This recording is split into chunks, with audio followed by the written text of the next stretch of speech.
Ministria e Punëve të Brendshme në bashkëpunim me inspektoratet e ka nisur aksionet inspektuese në ndërmarrjen publike higjiena komunale në Shkup, për të cilat urdhëruan një ditë më parë nga qeveria.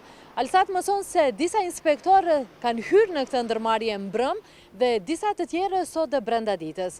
Gjithashtu, informacionet e Alsat të thonë se gjatë inspektimit është marrë në shqyrtim një pjesë e konsiderueshme e dokumenteve për punën e kësaj ndërmarrje publike.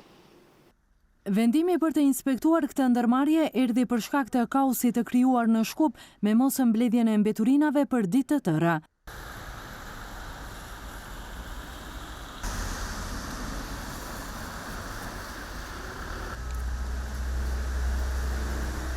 Paraprakisht, Prokuroria e Shkupit paralajmëroi se do të zgjërojë aktivitetet e saj në rastin e mosmbledhjes së mbeturinave në kryeqytet, duke shtuar se urdhrat e inspektimit nuk kufizohen vetëm në higjienën komunale, por mund të përfshi edhe institucione të tjera që kanë të bëjnë me këtë fushë.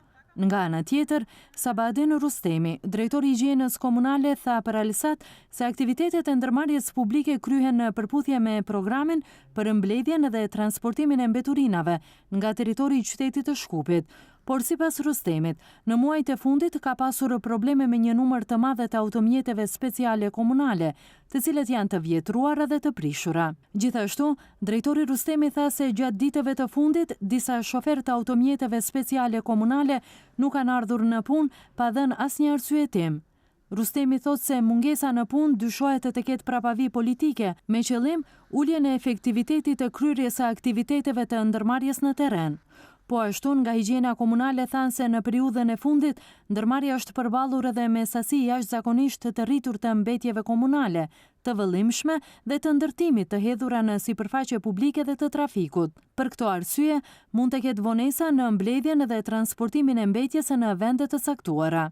Ankesa për punën e komunales e vjen edhe nga bordi ekzekutiv i organizatës sindikale të Sutkos në higjienën komunale të Shkupit. Sipas së sindikatës, të punësuarve disa muaj u lëshohen pagat me vonesë, edhe pse në llogarinë e ndërmarrjes rregullisht transferohen mjete nga aparatë që qytetarët i paguajnë faturat. Të punësuarit kanë paralajmëruar se do të ndërmarrin masa kundër udhëheqësisë së ndërmarrjes, duke dorëzuar padi penale dhe kallëzime në Inspektoratin e Punës. Nga ana tjetër, higjiena komunale gjatë ditës së djeshme informoi se pagat e lëshohen me rregull me disa ditë vonesë.